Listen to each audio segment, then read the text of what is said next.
Welcome to the Deep Dive. Today we're looking at something quite dramatic unfolding in Africa's Sahel region. Specifically, these very bold accusations coming from Captain Ibrahim Traoré of Burkina Faso aimed squarely at France. I mean, he's making some really shocking claims. Things like France using African soldiers in secret nuclear tests, brainwashing nations through media, even rewriting history. It really challenges the narrative many of us know. Absolutely. And our goal here in this deep dive is to unpack what these claims really mean, what else might be behind them, and, why Traoré is bringing all this up now. We're basing this entirely on the material provided, trying to help you understand the core of these allegations. Okay, so let's start with maybe the most harrowing statement Traoré made. He apparently said they used our bodies to measure death. Yeah. And he wasn't speaking metaphorically, right? He's talking about France's nuclear bomb tests. Yeah. Back in the 60s in the Sahara Desert in Algeria. The part he says history often leaves out is the role of African conscripts. Yeah, from places like Burkina Faso, Mali, Niger. Right, the colonies at the time. Exactly. And they weren't just watching. Traoré describes them as living data points.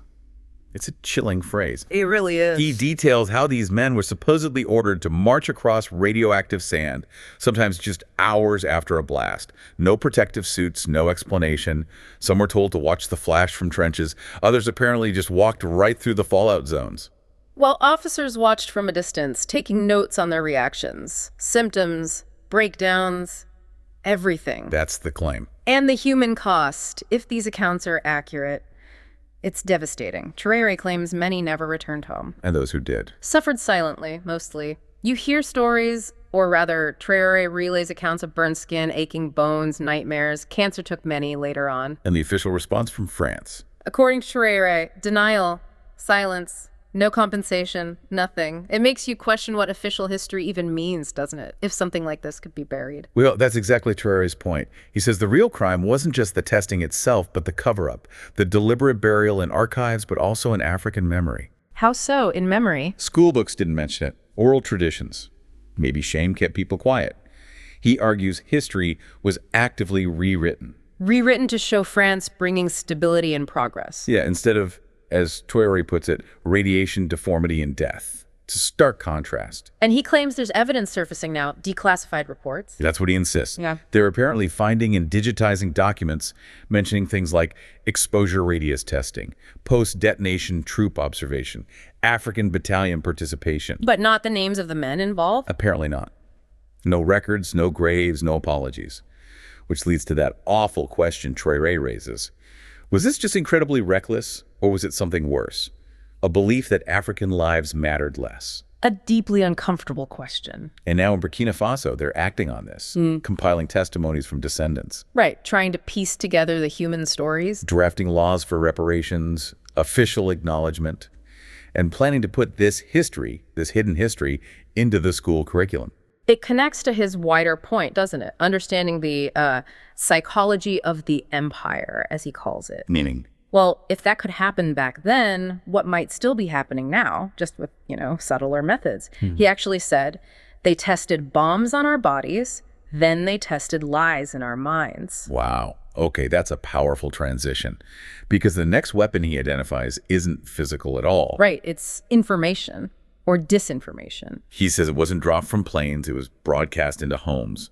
A second kind of colonial warfare, using broadcasters, satellites. And he names names. Radio France International, RFI, and France 24. Yeah, major state-funded French outlets. He calls them narrative control systems. The accusation being they weren't there just to inform, but to shape reality, to influence. Exactly, to edit reality, he says. So Africans saw themselves, their issues, their leaders, through a French or Western lens. And how did that work, according to him? What did that look like? Well, he gives examples. Leaders who challenged Western interests, framed as unstable, maybe radical. Western troops on African soil.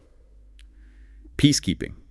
Always peacekeeping or assistance. French companies taking resources. That's investment. But African protests? That gets called unrest.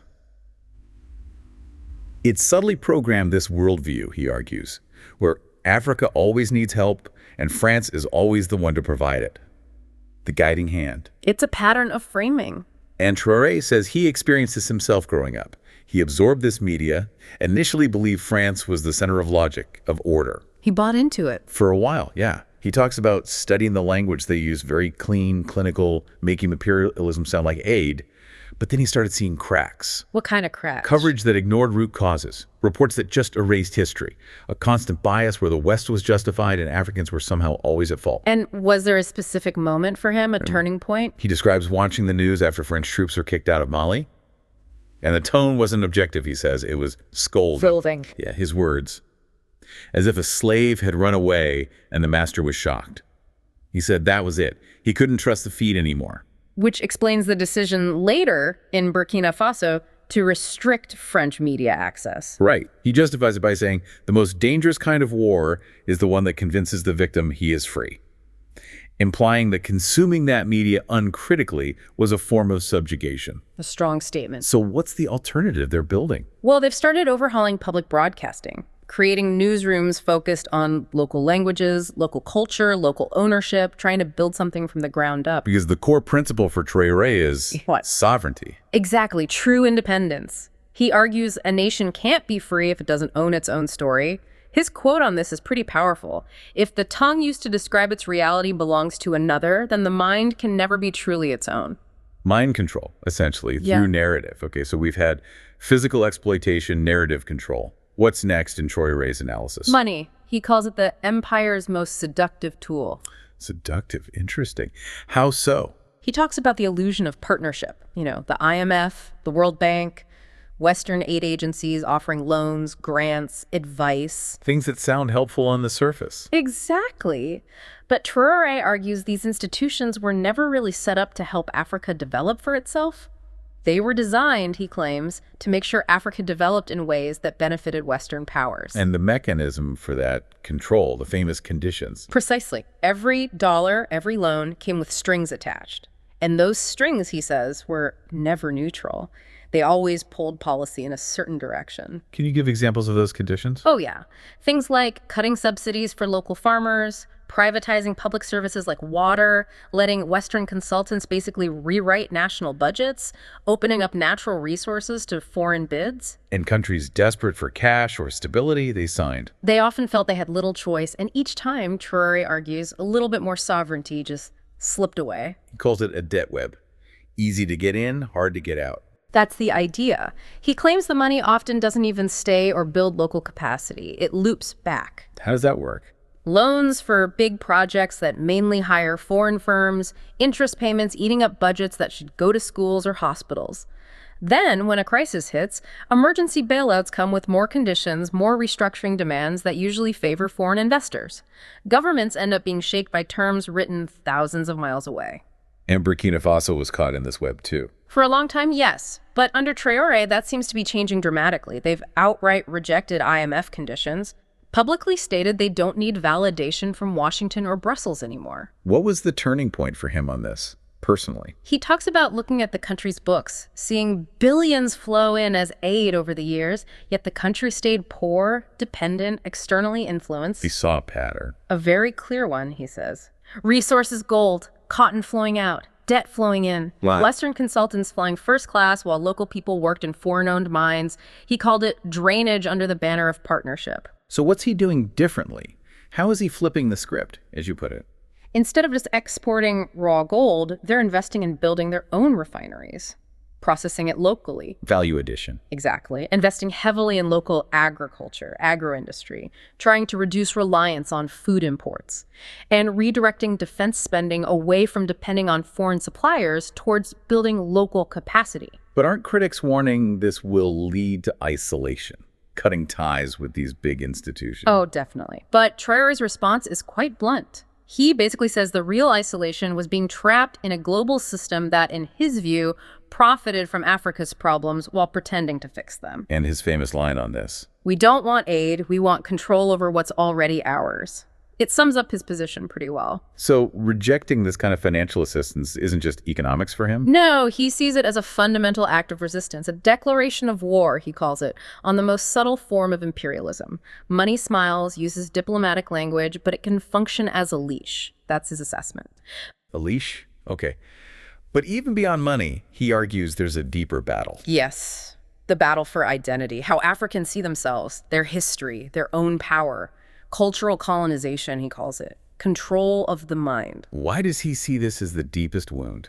Because, he argues, losing control of your economy hurts you now. But losing control of your memory, that disconnects you from who you were. You forget your own strengths, your own history of resilience and innovation, and you start believing the negative story others tell about you. And he calls the mind. The mind's archive, the most dangerous battlefield of all. And he blames France for waging its longest and most devastating war on this front.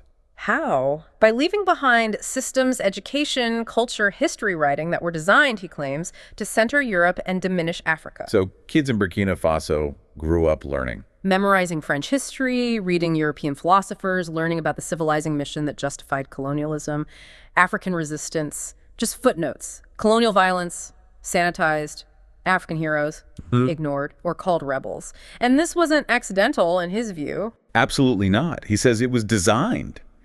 France knew, he argues, that real control comes from shaping how people see themselves. So African history was rewritten to start with poverty and tribalism, not empires and science. Slavery became just trade. Colonization was development. African strength was chaos. Wow. And he sees the legacy of this today. Clearly. He points to African elites who still seem to look up to Europe and down on their own people, wearing foreign suits, quoting European thinkers in parliament, building universities where the curriculum starts with Plato, not African figures like Sundiata Keita. The colonizer left physically. But mentally he never left. That's Traoré's phrase. So how is he fighting this battle? What's the cultural reaffirmation project? It starts in schools. A massive overhaul of the national curriculum. To teach what? To teach the full scope of African civilization. The Massa kingdoms, Askia Muhammad's reign in Songhai, ancient Mali's mathematics, the great oral epics, things that existed long before Europeans arrived. History becomes a homecoming, as he puts it, and it goes beyond schools. Oh, yes. You see shifts in official culture, replacing Western suits with traditional Burkinabe clothing and ceremonies, removing colonial statues, putting up monuments to local heroes and resistance fighters. Reassessing national holidays, promoting indigenous languages. Exactly, empowering local languages that were pushed aside by French. But he stresses this isn't just about looking backwards, right? Not just nostalgia. No, he's very clear. It's a reconstruction of dignity, of continuity, of truth. The argument is, if you don't remember you were once great, you learn to accept just surviving. You become vulnerable to outsiders who offer you an identity, but at the cost of submission. And this is resonating with people in Burkina Faso and maybe beyond. The reports suggest a powerful emotional response, yes. Elders feel validated, youth feel connected to something deeper, and you see nearby allies in the Sahel starting similar cultural forms. There's talk of a potential continental wave. But Traoré knows rewriting textbooks isn't the whole story. Right. He says memory has to be protected, identity has to be lived. And for that kind of strength, he believes, Africa needs to stand together. Which brings us neatly to the final piece of his strategy, unity, building an alliance. Exactly. An alliance strong enough, he hopes, to make sure those old patterns of influence, the bombs, the media narratives, the debt traps, the cultural erasure can never come back. Yeah. It's about forging a new kind of geopolitical force. And the vehicle for this is the Alliance of Sahel States, the AES, Burkina Faso, Mali, and Niger. 3 countries often described by the West as fragile, unstable. Yeah, part of the arc of instability. But now, Traoré sees them setting the pace for what he calls Africa's anti-colonial resurgence, creating a kind of post-Western African defense and development bloc. This bold reframing. It absolutely is a declaration that they don't need Western intermediaries anymore. And he says this alliance was born in fire.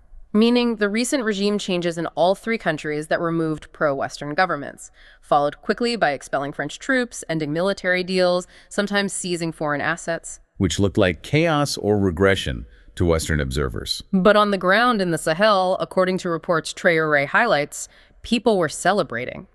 Dancing in the streets, they felt released. So beyond the symbolism, what are the practical plans for this alliance? Joint military training is a big one. Shared infrastructure projects, agriculture, transport corridors specifically designed to bypass old colonial routes and ports. Giving them more economic independence. That's the goal. And then there's the really audacious talk of a shared currency to finally break away from the CFA franc, which ties them to the euro and, in Traoré's view, to French economic influence. And militarily.